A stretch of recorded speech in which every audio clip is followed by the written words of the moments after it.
But in the book of Hebrews, the 9th chapter, and the 27th verse, and this is for all of us. As it is appointed unto men once to die, but after this, the judgment. And the thing is, it's evident that Jesus was our example, and he died. But one thing about Jesus, he rose again. Amen. And that same resurrection power that was in Jesus should be the same resurrection power that's in us. And in the book of St. Matthew, and it reads, "Think not that I am come to destroy the law or the prophets. I am not come to destroy, but to fulfill. For I say unto you, except your righteousness," watch out now, watch out, "shall exceed." watch out now. The word exceed means to be greater. Go beyond. Or beyond. Now, the Pharisees and the Sadducees, and they had their own beliefs. Talk about it now. But the thing is, the word said they, to the Pharisees, now your commitment to God has to be more than the Sadducees and the Pharisees, or the scribes and the Pharisees and the Sadducees. So it must exceed or do better than what they've done. In other words, they were devoted Jews. They was devoted people. And not only were they devoted, but they was committed. Amen. And the thing is, are you committed? Watch out now. Are you just so and so? Watch out. Now remember that the Pharisees, they was committed people.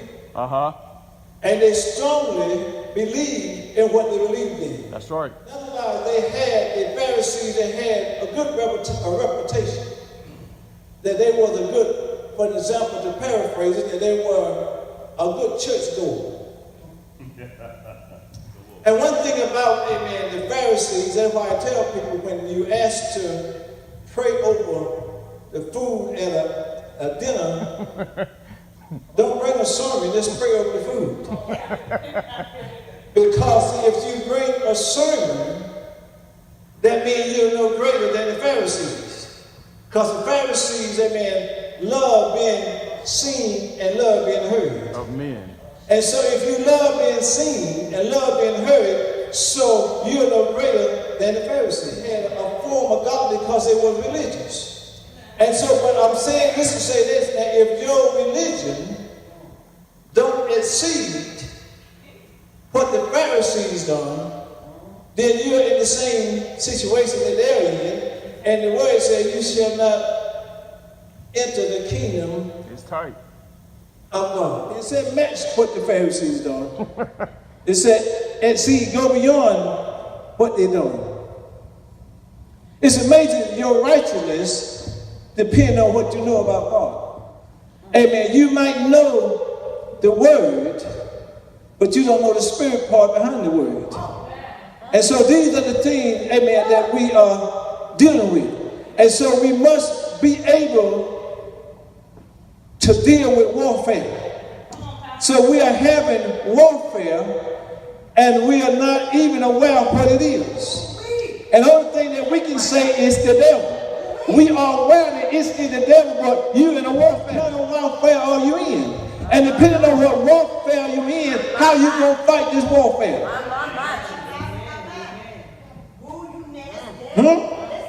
How you going to fight it? Don't you know that this is a warfare thing? You are in a war. They talk about World War I, World War II, the Civil War, the Korean War, amen, the Vietnam War, and all these different wars, but there's no greater war, amen, than fighting the enemy that you can't see. If you're not able or qualified to fight that spirit, you're going to have trouble in this walk with God.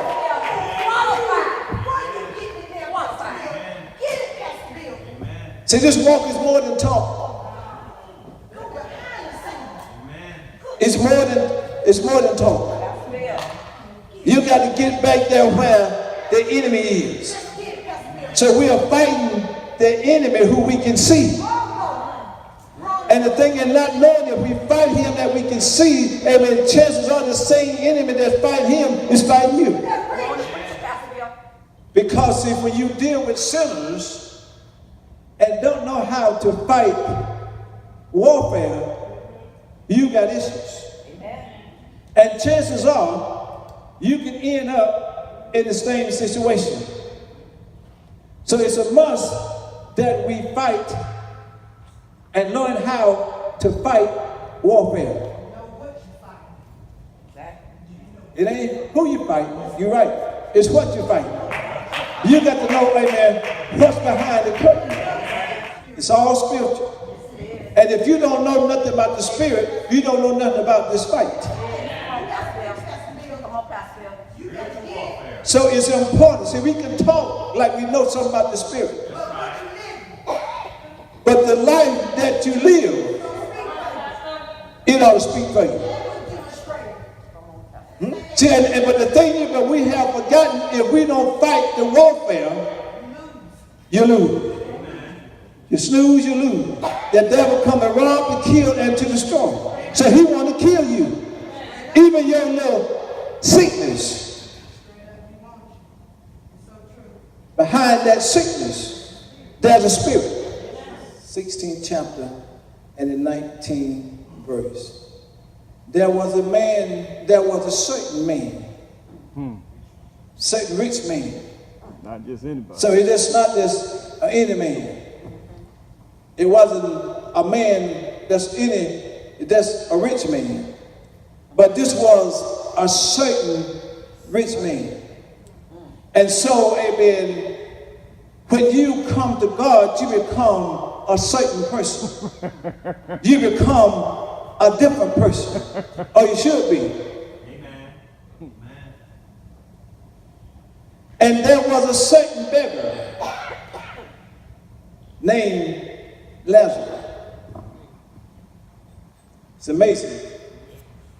Lazarus, he was a beggar. Now his name is mentioned. The rich man's name ain't mentioned. That's right. Certain man. Yeah. So he could have been any kind of man. He was a certain kind of man. And it came to pass that the beggar died and was carried by the angels unto Abraham's bosom. The rich man also died and was buried. And in hell, you mean to tell me it's a hell? Didn't they teach you in school that hell is a state of mind? So in hell, he lifted up his eyes, being in torment, and seeing Abraham afar off, and Lazarus in his book. He could see in hell. He was tormented so he could feel. So otherwise his senses was operating in hell. Amen. Fully. You mean to tell me he can talk in hell? Seeing Abraham afar off and Lazarus in his bosom. And likewise, Lazarus, let me read it again. And Abraham said, Son, remember that thou in thy lifetime received the good thing. So you're going to remember what you had in this lifetime. Good God Almighty. You're going to remember that, I played in church. Come on now. I didn't have to, but I did. It's amazing. People are dying without God. By choice. Now listen to the news, how they're, by choice, they are dying. So where a young man got in an argument about a parking space or something, the other man took a bat out of his car while he hit him twice and killed him. Probably didn't know he was going to kill him, but he killed him. People think nothing of life. But this is the time that we're living in. You better get God. But if you don't get him, There's a place for you. You say, well, I got plenty of time. Now, you don't have plenty of time. You got to be sure and very sure that you're anchored in Jesus.